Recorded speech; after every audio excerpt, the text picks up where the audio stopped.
Hello and Happy New Year and welcome to Two Peas on a Pod. I have a few podcast recordings from the end of last year that we are now editing for publication.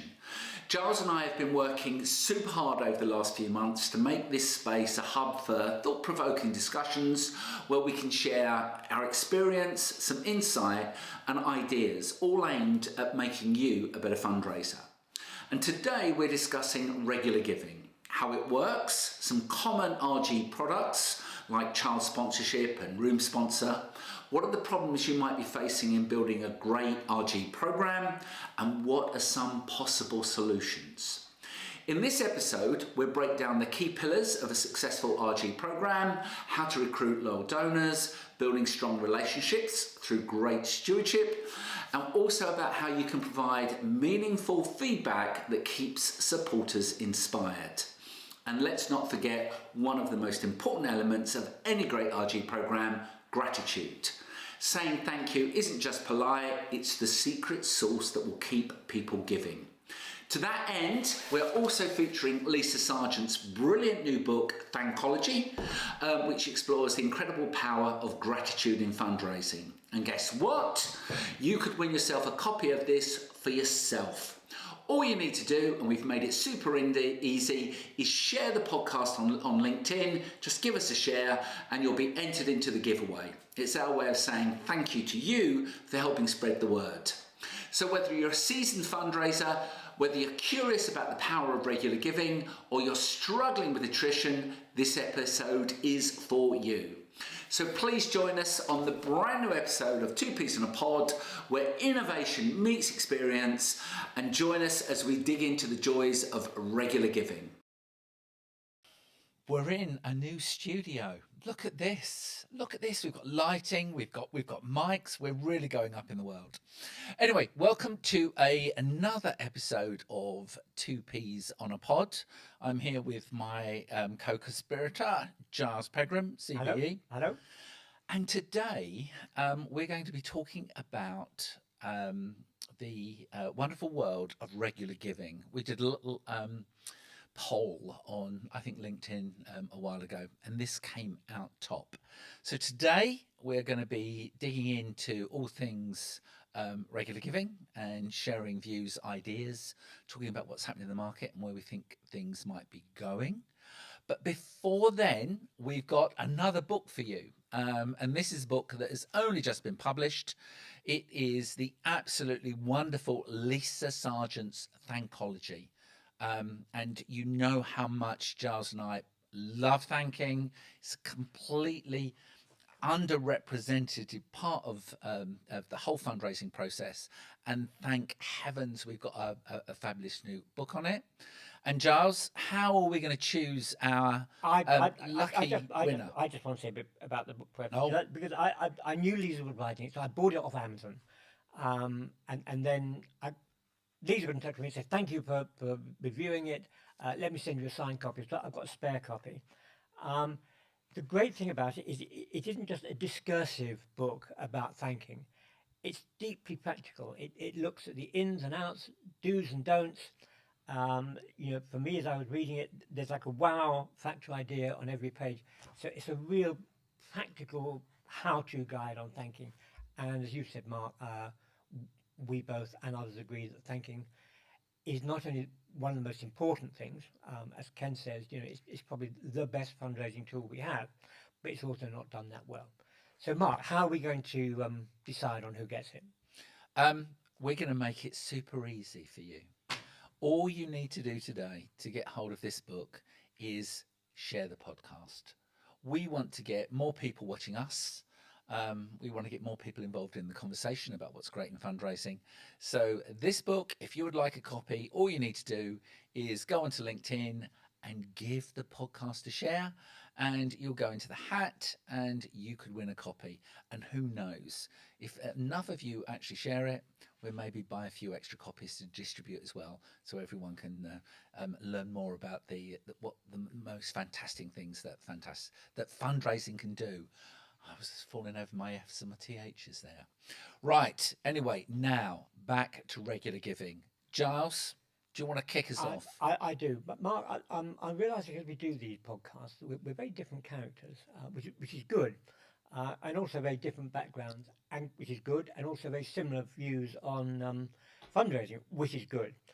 But we do have different perspectives, different ways of doing things, and I like lists and structure, and you don't like lists and structure. You like discursive.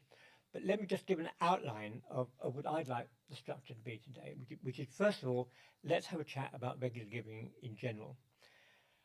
I then believe there are 8 key factors that drive regular giving, but I don't want to talk about them all today. I just want to talk about 3. I want to talk about recruitment, I want to talk about stewardship, and I want to talk about attrition.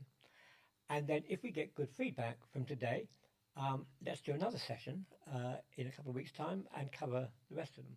Fabulous. Sounds good let's to me. start. So what is regular giving? It's giving regularly, Giles. Giving regularly. That's what it is. I think we can break it down. There's a couple of types, really. When we talk about regular giving or RG, we normally mean automated giving, signing up to some form of automated gift, leaving our bank account, leaving our credit card, or maybe even leaving our mobile phone account every single month. That tends to be what we mean. However, there are different ways that we can consider regular giving. Some people don't give every month. Some people might make a gift once a quarter, twice a year, or maybe even on an annual basis. And for them, that is regular. But I think for today's conversation, it's less about that planned sort of giving, as we might say in the UK. I know planned giving is slightly different in North America, but we're really talking about that automated regular gift going out every single month. And would you call it a product? There are products within the regular giving canon. But you don't see regular giving as a product. Not really. But some people have told me, regular giving is a product. It's not working as well. Well, it's fine. I wouldn't necessarily argue. Well, but I think let me go back to your definition, because it seems to me there are only 2 ways you can give. Either as a one-off gift, and you may give that over, you fulfill that over a number of years, etc. But you have to ask each time you want the next one-off gift. Oh, but do you? Well, if you don't, then it becomes the thing for me about regular giving, and the thing for me about automation, is that the default position is that you will give, and you have to make a conscious decision to stop giving. Whereas in the case of cash giving, you have to ask every time you want a new cash gift. Not necessarily. I think if you speak to donors, there are a group of donors, and you often find this within the mid-value strata, mid to high-value strata, where they know they are going to be giving to you every year. And that might be on somebody's birthday, or the anniversary of someone's death, or the anniversary of someone successfully being treated for a disease, for example. And they will give to you, and we'll often see this, they will give to you pretty much on the same day every year. So they're going to give to you whether you ask them or not. What they really want is recognition on that. So, we were talking about thanking a few minutes ago. Thanking and reporting back is very important for that group. They're a subsector. They will give to you every year or twice a year, but to my mind, it's the automated element that we're really talking about when we really are talking about RG. We're starting to stretch it a little bit. We can talk about it, about pledged giving. We can talk about anniversary giving, in-mem giving. There's lots of different ways, but I don't think we should cloud it too much. RG, automated. Okay, so I agree with you. If people give every year, you're not going to know that they give every year. So the thing for me about automated... Look at your data, Giles. Look at your data, and that's what a lot of people won't do. They won't look at their data. They won't. And one of the big complaints we hear from donors is they say, I give to you on the 14th of July every year, which is when my wife died, and you send me an Easter appeal, and you send me a summer appeal, and you send me a Christmas appeal, and you send me this. And I never give, and I'm only going to give to you on that date. And why do you waste your money? Okay. Then I take it back. Then we should know about people who are giving once a year on the anniversary of their gift, and we shouldn't be sending them 4 other appeals a year. I buy that. I take that. I buy that completely. Okay. So let's come back to the automated bit. Gotcha. Because the automated bit is that the default position is that you give. Yes. And that means that whereas, yeah, before CRM was as sophisticated as it is now, you did have to keep asking for the next gift. That with the default position being that you don't have to do that, the gift is going to go out, and the default is you cancel. This then gives the charity the opportunity to spend the money it was spending on appeals, on stewardship, and giving people feedback and what have you. And for me, that's the big thing about Absolutely. regular giving. And what you and I talked about with Angela Clough a while back was that a lot of charities don't do that, that they've looked at their stewardship approach and said, oh, that's not making money, let's cut it out. So they're not doing the stewardship. And I think you told me that there are some charities that don't even write to their regular givers because they're afraid that the regular giver will realise that they're giving a regular gift and cancel. Oh, yes. And that for me is anathema, because the whole point about regular giving is you're able to give them constant feedback on what their gifts are doing. In the early days of face-to-face, there were some agencies that would advise you, once you've got these signed up, don't remind them they're giving to you, because that will drive attrition. But yeah, that's I'm sure there's some people out there still using that strategy. I wouldn't personally recommend it, but there probably are a few. I think I wouldn't personally recommend it is like Hoti. I think that's an understatement. Indeed. I would recommend exactly the opposite. Oh, we'll come on to that in a minute. We're being nice. So regular giving, as we know it, was introduced by Oxfam in 1990 from the United States. You're looking... When you say regular giving as we know it... The automated £2 a month... Well, the £2 a month programme was introduced. I don't think that came from the US, did it? My assumption is in the Americans that they don't have a particularly big RG programme. Oxfam introduced the £2 a month offer. Probably it could well... No, I think it was after 1990. Yeah, it was 1990. As an approach, because I remember I was at the YMCA at that point, and we developed the £1 pack. And the way the £1 pack worked was we asked you for £1, you'd get a 30% response rate on a cold mailing to that. And then you would ring those people up. And these were in the days when you could, look up numbers in the telephone directory and just call people. And then you would try to convert them to a regular gift. And we launched that program pretty much at the same time as Oxfam did the direct recruit of £2 a month, which I think was via TV. Was Matthew Sherrington involved in that? I'm not 100% sure, but that was the approach. But before then, let's go to our dear friend Ken Burnett. Child sponsorship was all paid by RG. So you would sign up to a standing order. And that went back to year dot. When I first started at ActionAid in '88, we were signing regular givers up. That was what it was all about, and it was getting people through a standing order, and then obviously after that direct debit, and then obviously after that paperless direct debit when all things changed. So let's come back to £2 a month in a minute, because I'd like to touch on that. Yep. Regular giving, of course, goes back way beyond that. Here we go. Let's go into the history book. Tithes, regular giving. Yeah. In the Christian church and in the Jewish and Muslim church. Zakat is... There is an expectation. You pay every Ramadan your zakat. Well, you can pay any time, but it's normally given on the night of power. The concept of tithe means a tenth. So the expectation... in any Christian community, you would give a tenth of your wealth. Yes. And again, the default was that you would do it. Because if you didn't do it, God would come down on you like striking of lightning. Well, so some people might say he might not necessarily give you the blessing. But I suppose it could be. But regular giving goes pillar back. of salt job. It does go back a long way. Mm-hmm. But the £2 a month, because I remember when Oxfam introduced £2 a month, I remember at the NSPC thinking, no, this isn't right. You can't change the world £2 a month. It doesn't make sense. You can't. But it's been a phenomenal success. Has it? Regular giving, I think, is fine. I'm not sure if £2 a month has been a phenomenal success. I think £2 a month was one of the problems the sector faces.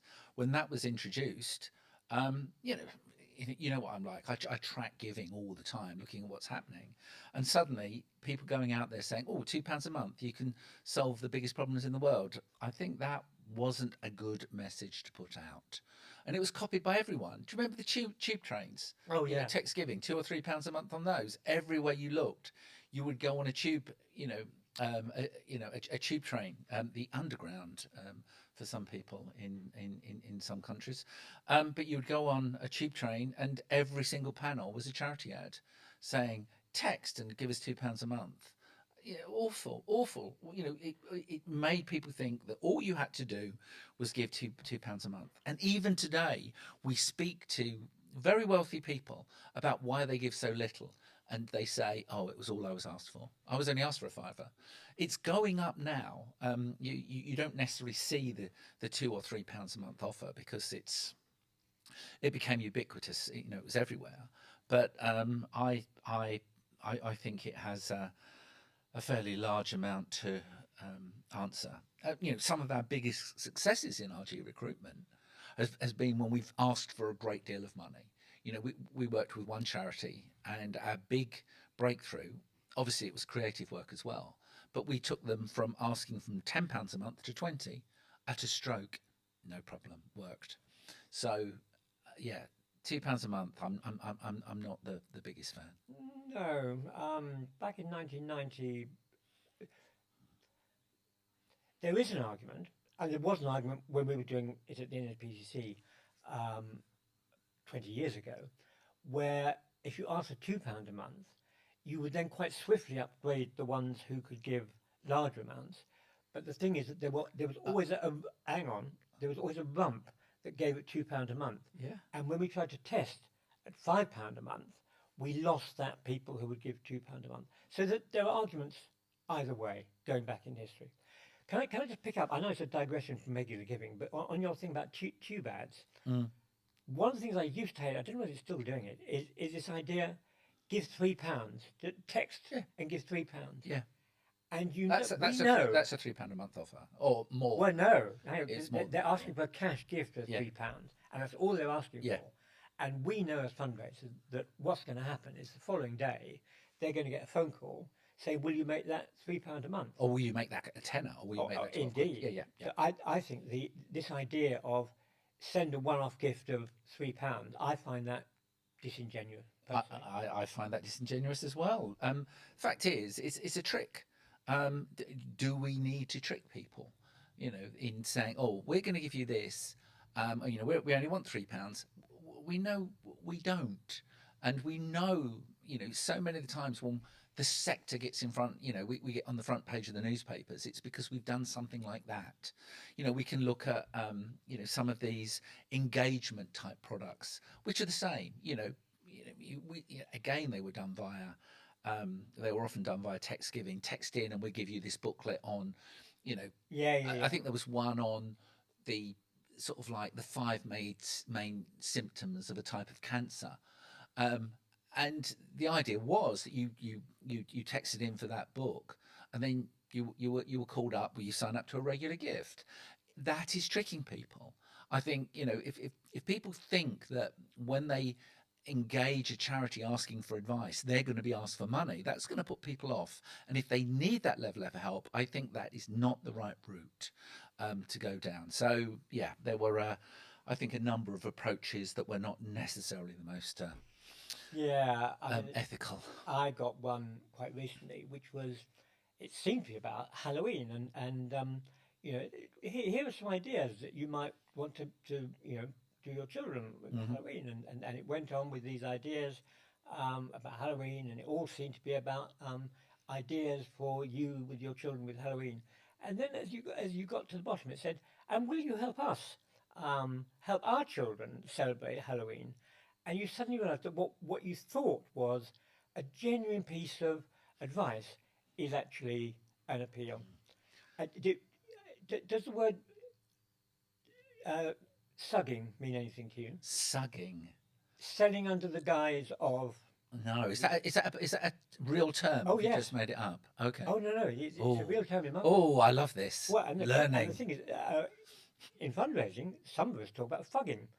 FUGG, fugging, and this is fundraising under the guise of, and it's fundraising under the guise of research. You send people out a questionnaire, but actually, what you're not going to look Yeah. at the questionnaire; it's the appeal at the end of it. Got you. Yeah. And I want to come onto it when we talk about stewardship, but I think there's fundraising under the guise of stewardship, and I think it's as you say, it's dishonest, it's misleading.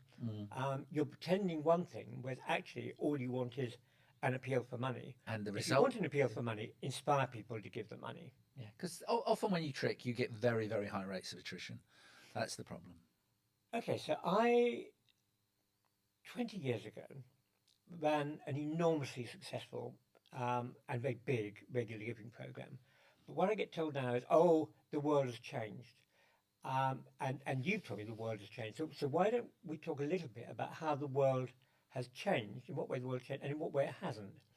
Because I think some people are, or a lot of people are, blaming their declining results on regular giving on the fact that the world has changed.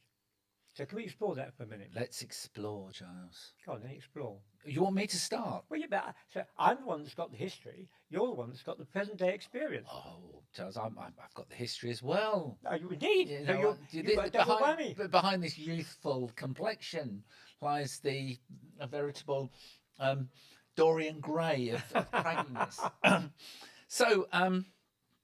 Right. What's the question we're going to kick off? How have things changed? Number one, lots of people have lots of regular gifts. I think that's the distinction. Very early on, if you look back to the early days, particularly face to face and telephone, when I think it was Factor Fox first introduced telephone fundraising into the UK, and in the early days, it was literally ringing up your cash file when you could get the telephone numbers, and there was no problem ringing people up. It was ringing up your cash file and just asking them for a regular gift. And from that, we actually worked out, and this still works. This still works, folks. We found that one of the key indicators of somebody's likelihood to give a regular gift was 2 gifts within 18 months. And if it was 2 gifts within 18 months above a certain level, let's say £25, they were much, much more likely to give. And that still works as a driver, where somebody has given you 2 gifts. And in those early days, when you used to listen into telephone calls, people say, "Oh, this is a good idea. Yes, so I just give you £5 a month, and yeah, that sounds brilliant. I'll do that." And people liked it. But then, of course, once this idea caught on, everyone wants to copy, and so everyone started to do it. And it comes down to the agencies. So Factor Fox were, basically telling everyone, "You've just got to do this," and they made a fair amount of money. And there was a spin-off from that, which was PTF, I think, personal telephone fundraising. Yes. Was another one that did that. And in those early days, it was great. It was absolutely fabulous as a route, and it was same with face to face. When we took face to face on the street, I remember the very early days, we would have people queuing up, literally queuing up to sign up, because they would say to us, "Oh, I've been meaning to do this for ages. Thank you for being there, because I want to do this." That's what Greenpeace found in Austria, wasn't it? And that was, we all were at the conference where they spoke about it. We all rushed home and said, "We must be doing this." Yes, and we must remember, and I need to point out as a YMCA alumni, that the face-to-face sign-up of regular giving was actually started by the YMCA back in, I think it was about 1880. And it was called the Lightning Canvas, and what was his name? Seymour, I think.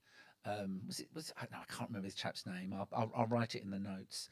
But he set it up, and they literally, and I've got forms as well from this time, where they were signing people up to promise to give a regular gift over 100 years ago. So don't forget that Greenpeace model was simply another model that had been redeveloped some 20 years later, and faced people in the 1910s and things like that in the UK when it was introduced here. Again, there was a really big pushback, particularly in the newspapers. It was called Money or Your Life. fundraising, where people would just stop people, and lots of negative news articles about it, and such like. So what goes around comes around, really, and goes on. However, when it was reintroduced, and we're talking about the sort of like the 90s here, people really loved it, and they loved those regular gifts. But over time, they built up almost like mini portfolios of regular gifts. So, 1, 2, 3, 4, 5, that was great. But then when you started to go beyond that, and some people, obviously, I speak to some people in our research where they've got 20 or 30 regular gifts, and they tend to have the money to give them. But at some point, people will say, no, I've got enough now. I don't want any more regular gifts. And at that point, what we tend to find is it's almost a one in, one out. If I'm going to sign up to a new one, I'm going to remove one from the bottom. Hence, that I've got a cartoon that I have, which says we have met the enemy, and here's us. It's based on a 1970s, I think 1960s or 70s environmental comic called Pogo, I think, or Pongo, I can't remember, but it was about how we are destroying the environment, and when a great idea gets copied by everyone, it soon gets tired and needs to be adapted. I mean, yeah, you're right, and people are being bombarded more and more by more and more charities to sign up regular giving. And Paul, who, as you know, was a senior planner, has done some research and found that a lot of donors use the fact that they've got a portfolio of charities as a defence mechanism. I've got my charities, I don't want any more things. Yep. And you can't get past that because it's their defence mechanism. Yep. And I think it's interesting. What about, a lot of people say to me, and maybe this is a minority, recruiting regular giving is getting that much harder. We can't afford to do it anymore. I don't know. It depends. Like, one of the things that I do is I track the data, the available data, and some charities are marvelous, and they detail their regular giving line in their annual reports. And there's one very large organisation that has spent an average of £7.2 million a year on RG recruitment over the last 15, 16 years, only to see their file halve in value. So they're pouring money trying to fill up a bucket with a massive hole in. And then they're not alone. Many of the child sponsorship organisations are really struggling on regular giving. However, some others are making it work. Face-to-face fell out of favour, particularly over COVID, as a means to recruit. But I've seen some results recently that some people are making it work. But again, it tends to be how much you're willing to spend. If you're willing to spend a great deal, and when I say a great deal, I mean millions, you can make it work. But when you're spending 100,000, 150, no, it's rarely delivering a good return. But the thing is, and I think you earlier, before we started this, you talked about good regular givers. Oh yeah. If you recruit good regular givers, you can afford to invest in them. Oh yeah. And you'll then keep them. Oh yes. And then so you're too young to remember. Do you remember churn and burn? I've heard of the term. A lot of you won't have done, but there was a philosophy of fundraising many decades ago, which was churn and burn. You recruited fundraisers, you recruited donors, you milked them for as much as you possibly could, knowing that they were going to cancel, and then you just recruit some more. And those days, thank goodness, are gone, and you don't hear about churn and burn anymore.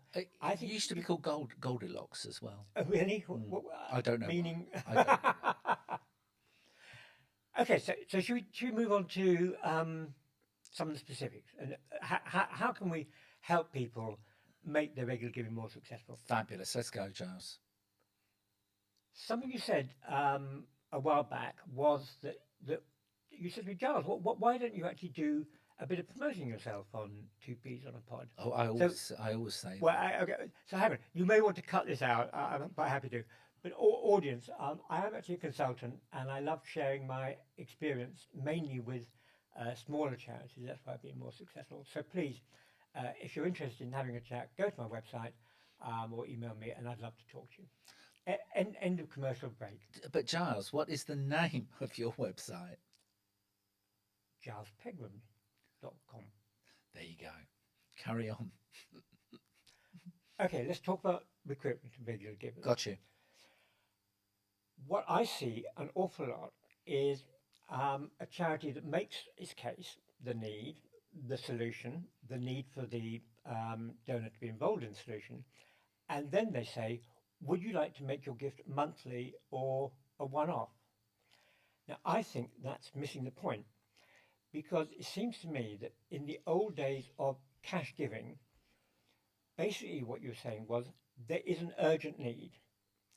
We need to provide an urgent response, and therefore we need an urgent gift from you to help us meet that response. We need to send you £15. And you must know, I know, that it's been tested to the nth degree. If you put urgent on the envelope, you will get an uplift in response. But that's about getting a cash gift for an urgent need.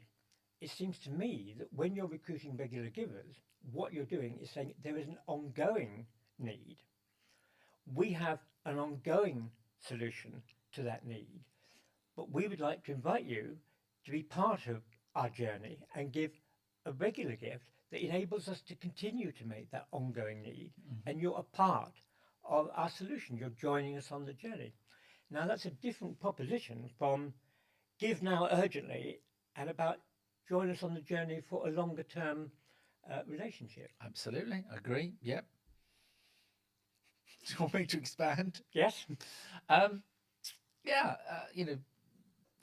I think, that there's a number of rules that you can look at, for regular giving recruitment and also retention that you can use to improve your offers. But obviously within that framework is why. Why do you need that money regularly? Now, obviously, within any relationship, there'd be the understanding that you've got ongoing work and you're going to want to fund it. But there are some areas, such as with the word sponsorship, for example. Child sponsorship was one of the early products, and there's a number that we developed at Blue Frog. Like we developed room sponsorship, for example, originally from the YMCA. It's used by a number of different organisations now, and from that we did for Battersea kennel sponsorship, and then kitty cabin sponsorship for cats at Battersea, and stable sponsor, I think, from Sparna. And it was the whole idea of giving people an opportunity to connect with the organisation, on the understanding that work was going to continue, but there would be a long-term service provided to, a beneficiary. So, for example, if we were talking about homeless young people, the cash solution at the YMCA was always the first night's accommodation. And back in the 1980s, we had a very high ask. £25 was our ask back in the 1980s for that approach. But within that framework was, you take someone off the street, that is not the end of it. They're going to need longer term support, training, counselling, a whole area of different approaches, and that works very, very well, in terms of selling in a regular gift. The regular gift becomes part of the rationale for your work.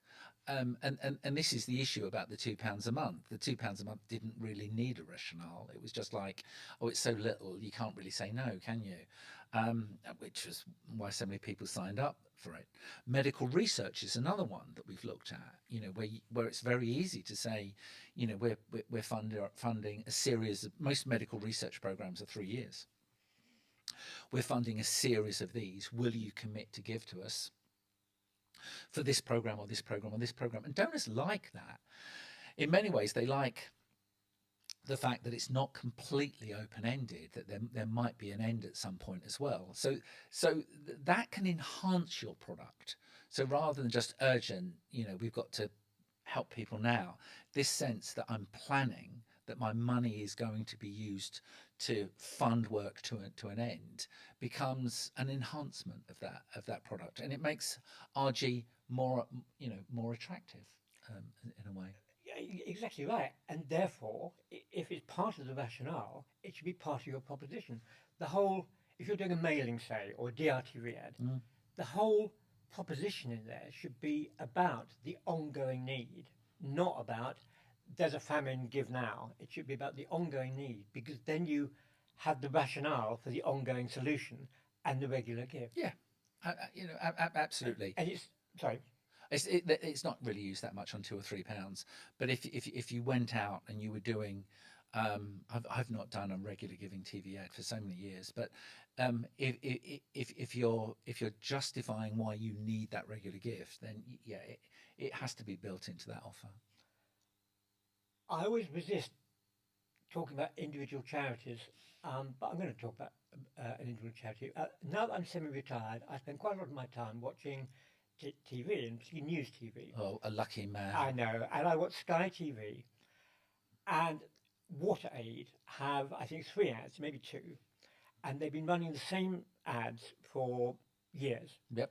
And the ad is, here we have an urgent appeal to give £2 a month to do such and such. Mm-hmm. And I think to myself, hang on, you've been running for 2 years the same ad that talked about an urgent appeal. How can it be urgent if you're running the same appeal for several years? And it's an urgent for £2 a month. How can £2 a month be urgent? So I do feel there's a sense of people are kind of, urgent works, stick urgent on it. Doesn't matter whether it's some ongoing or whatever, and you feel they haven't got the rationale for the regular giving, and that means. And going back to your point about if you trick people into giving £2 a month or £5 a month or £10 a month or whatever it is, you're going to get not good donors, and therefore you can't spend too much money on them, because as you said a while back, you have to spend a lot of money on a regular giving program to make it work. And if you're going to spend a lot of money on a regular giving program, if you're going to spend a lot of money on a regular giving program to make it work, you need good regular givers to start with. You do, but you've got to look at your channels, and one of the things about TV is repetition does work. There's a fantastic paper that's just been published that's been looking at the longest running ads, and I think one of them is Yorkshire Tea. Paul will be able to tell you about this. Like, Yorkshire Tea has been running the same ad for about 8 years, and one of the most successful ads ever run is Tide, Tide the detergent, and they've been running the same ad for about 12 years. And so repetition does work. You become that message, as it's repeated, does burn into you and drive home. Now, if you're running a £2 a month ad, I'd imagine, I'd hope that you're testing it if it's been running that long. One of the things that I do is I track what's happened to charities over time, and WaterAid, if you compare their income in 2015 to 2021, 22 was Ukraine, when a lot went, income shot up for a lot of NGOs at that point. But if you compare 2015, 2021, WaterAid is one of the organisations that has improved. A lot of them haven't. A lot of the generalists haven't, and it's not just about being generalists. And there's some very interesting data into that, which we're testing at the moment. We've got a fabulous new campaign we're testing for one of our clients at the moment, and I can't share it with you. Oh, but it's amazing. But the fact that you've got this constantly being repeated, for example, with ActionAid years ago, when we used to do child sponsorship, if I've said this story, stop me. But at one point, ActionAid ran out of children, Because it was one-on-one sponsorship, and and it became incredibly popular. It was featured on Pebble Mill at 1. Yeah, that's one for the teenagers. And Birmingham. Indeed, and they sponsored. I think they sponsored a child, and it's before my time at ActionAid, but sponsorship went through the roof. This is why knowledge is so important. And they ran out of children. So they couldn't sponsor, they couldn't run sponsorship ads, and they were out of the market for about 6 months as they opened up new programs and new children came through to be able to be sponsored. And when they went back into the market, which principally was press advertising in those days, so it's display and insert, they took the banker ads, they'd always worked, and they took the banker publications, and they took the banker positions. Okay, so all three are important. This is one of the things that people don't realize about newspaper ads, that it matters where you go in a newspaper. Right hand is always going to beat left hand, for example, and on the outside is always going to be inside. So the better your positioning, the more effective your ad's going to be. And when they went out, those ads did not work, and the assumption was in ActionAid, child sponsorship is dead. It's died. But to get the great positions, you had to book. So when they went back into the market, they didn't just go in and think, oh, let's try one or two. They booked 6 months. And so they did the first ads and the results were rubbish. Second ad, bit better. Third ad, better again. Fourth ad, better again. And they worked out that it took 6 executions, 6 opportunities to see to get back at that level. So that water aid ad might be working at that same level. Like you see it, you think about it, and then it's working its way through until the time is right, and then it's going to hit home. Now, I don't think I'd be running £2 a month ads, but I would guess if you rang up and said I'd like to give a regular gift, they would probably ask for more than £2. You might feel a little disappointed, but I don't know. But that works. So I wouldn't necessarily disagree with it. Urgent, running urgent all the time, that's a different matter. But that's what I was talking about. Yeah. Only the urgent thing. Yeah. On the repetition, I couldn't agree more. Yeah. And in PCC, we would have like 3 or 4 TV ads working at a time, and one would start to decline, and we'd stop it. And then maybe 6 months later, we'd reintroduce it again. Gotcha. But you wouldn't have the urgent on it. Yeah.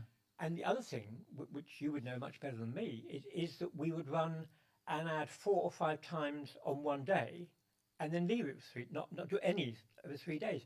And that sounds counterintuitive, but it's exactly your point. If you run it 3 or 4 times one day, you see it, then you see it again, then you see it again, and then you respond because you've seen it so often. So I 100% repetition works. Okay. Should we move on to stewardship? Let's move on to stewardship. What is stewardship? Sorry. 2 elements to stewardship, really. I think it comes from originally, I think, from religious giving, doesn't it? Stewardship, stewarding your donors. But 2 key elements, really. I think number 1 is showing gratitude, so thanking, demonstrating that donor that they're a valued member of a valued group, which is one of my most important lines. I always always repeat. And then second from that, reporting back. So number 1 is welcoming that person into the organisation, and number 2 is demonstrating that person's worth through the work that they are achieving. There are other elements that we can look at as well. As you know, I believe there are four fundamental need states, and one of them is giving people an opportunity to show off a little and demonstrate to others who they are. So badging, for example, that's another element. Principally, though, it's welcoming in, it's reporting back, but I think there is an opportunity there to give people the chance to brand themselves as part of the organisation. So I love giving people stickers and badges and things. Okay, like that. I'll go along with that. Okay.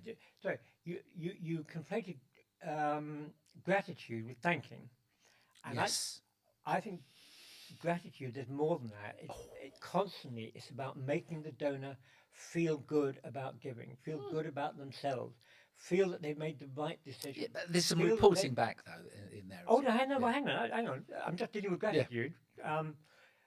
I agree with feedback as well. I agree with. I agree completely with your two. Gotcha. Under gratitude, I think they're making the donor feel good about themselves, about their giving, feel more committed, feeling a sense of trust, feeling a sense of I believe the organisation is doing good things with my money. We know that many donors regard the way that they're treated by the fundraising team as fundraisers is a proxy for the way in which the organisation is going to spend their money. Mic drop, boom. Yes. What? Mic drop, boom. 100%. Yeah. If they feel that they're being treated with respect, that's how they feel they're treating beneficiaries. Yeah. Okay. 100%. So then feedback, and that's vital. Yeah. So what we tend to do at the moment is, please give money for Ben in this village, and Ben is like this, and this is how he's dressed, and this is what he needs. Please help us to help Ben. And in the next mailing, it's not kind of, oh, this is what we did with your money with Ben. It's, we've now moved on to the next village. Please give to Sasha. We need Sasha, etc. And you don't give the feedback on what you've actually done with Ben. And that is mad. And I think donors want feedback because they then feel that their money is being used well. So I think that's spot on. We just on that point, a lot of people talk about storytelling. There's a storytelling conference, and the story is forgotten. The fact that people do want to know when you recruit them on a proposition, what happened next, and that's one of the big elements that we do in mid-value. We talk about regular giving. One of the things that we do with mid-value donors is once they've given some significant gifts, the approach you take is quite simple. You ring them up and you say, last year you gave us £5,000. That was fabulous. That's has a major impact on our work. But the fact is, we don't know when you're going to send it and when we're going to get it. And if you could commit to give us £5,000 a year, and we knew we could count on you, then that's going to make our work much easier. Donors love that. Donors love that, and then ask them to sign up to a regular gift, giving what would that be over the course of the year? £5,000. I don't know, 400 and something, 480, 490 or something, a month, and they will do that, and they will often upgrade that as well. And then in response, you say, and we will tell you exactly how your money makes a difference. And you tell them that you're going to tell them. Oh yeah. And then you do it. Oh, you do it.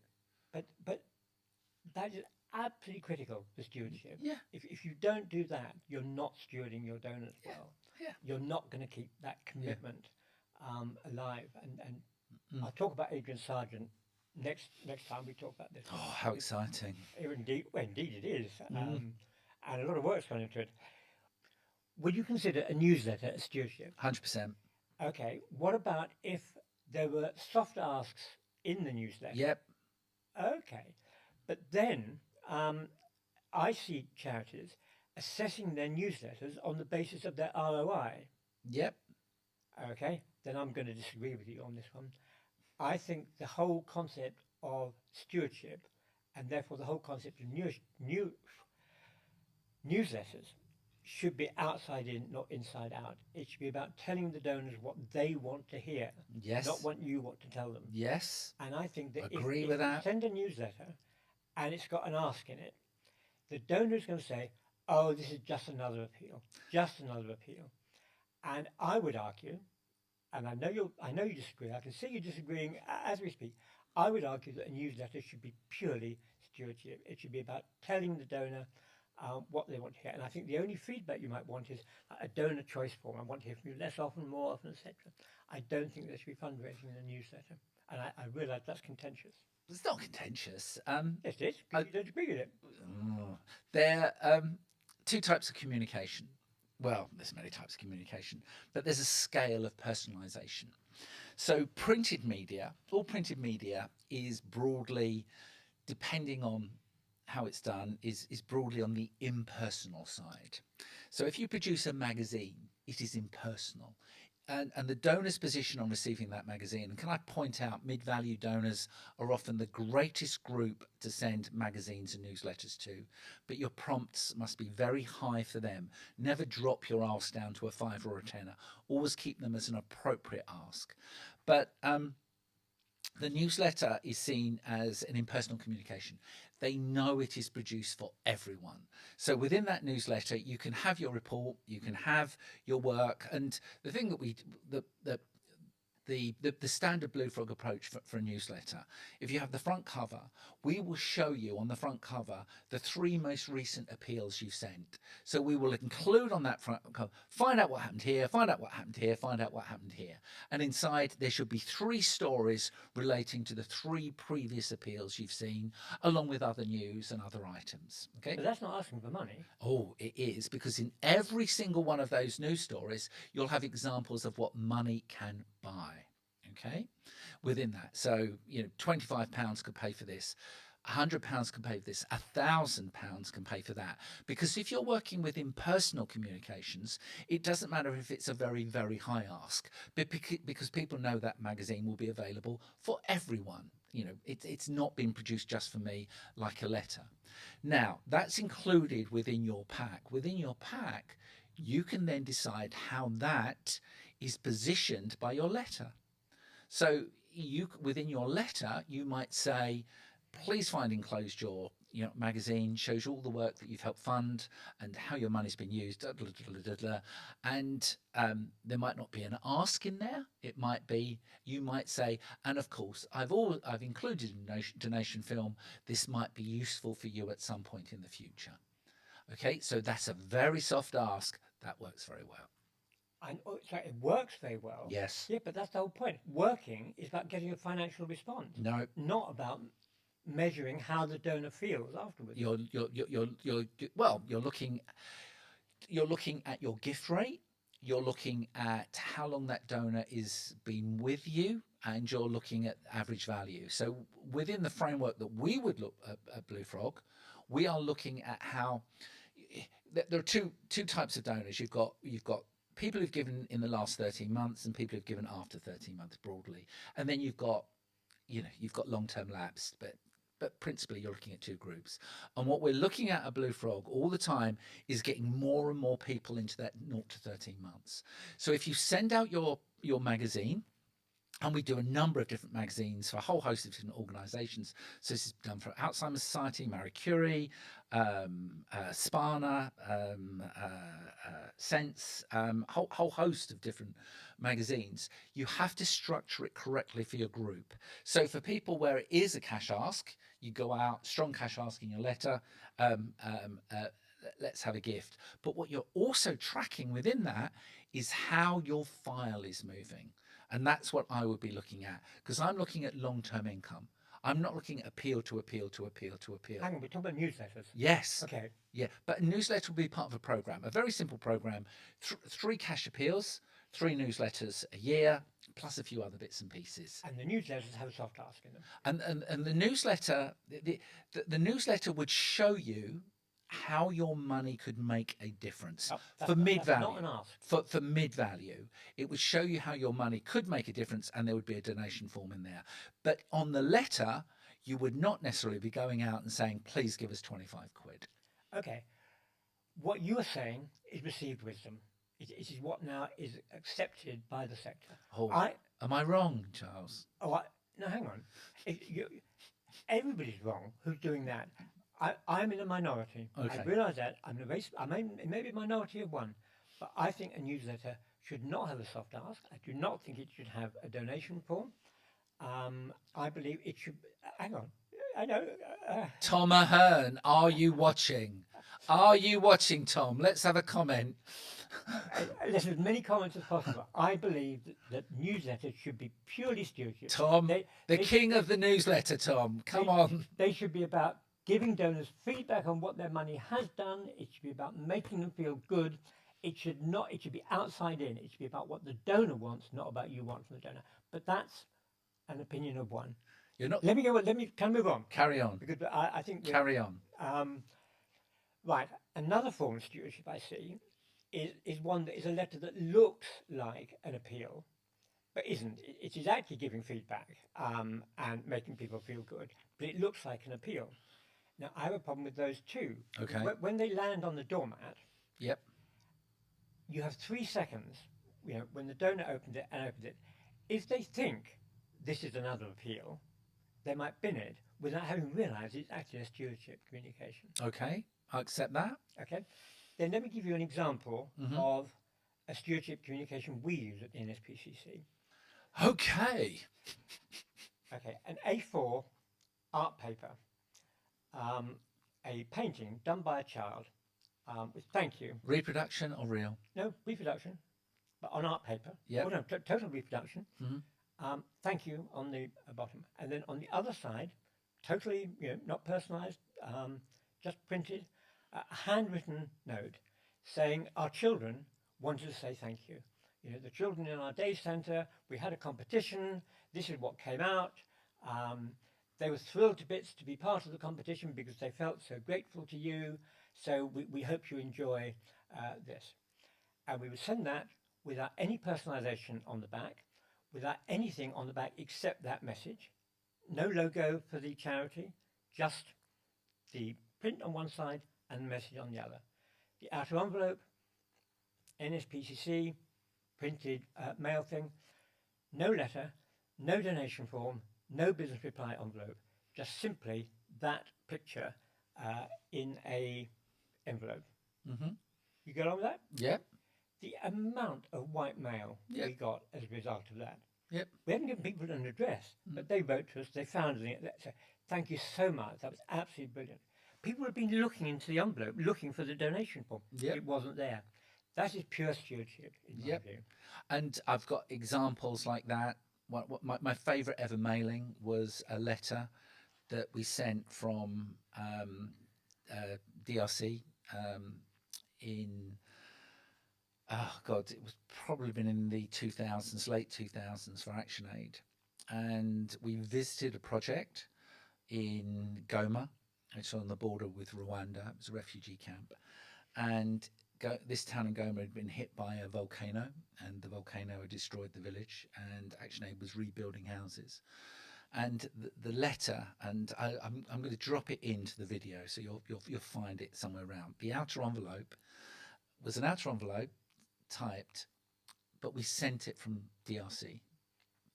There were about 12 stamps on it of these beautiful African birds and African, insects and such like. It looked amazing. It was like a piece of art in itself. And inside was two sheets of A4, a report back. Photographs were stuck onto the piece of paper with glue. It wasn't printed. There was a plan of the houses we were building, and we sent that to all the donors. We got a 60% response rate to that. So things like that are amazing. Well, I almost went a little bit strictly then. Fabulous. Couldn't agree more. Okay, finally, attrition. We're spending quite a lot of time. So can I just introduce my thoughts on attrition? They're going to be highly provocative. Can I introduce them and then stop, not get your reaction, well, initial reaction, and then let's come back to it in a week or two's time? Because I think there's a big thing here. Okay. Now let's suppose that once you've got your regular giving file, there's a gatekeeper. You do not have any other department within the charity able to mail that database without the permission of the gatekeeper. So there is somebody who is like the key worker for them, and no communication goes to them except with their permission. Secondly, you have a principle, which I believe in, which is every communication with a donor should leave them feeling better after it than before it. Okay. By that? Yep. Okay.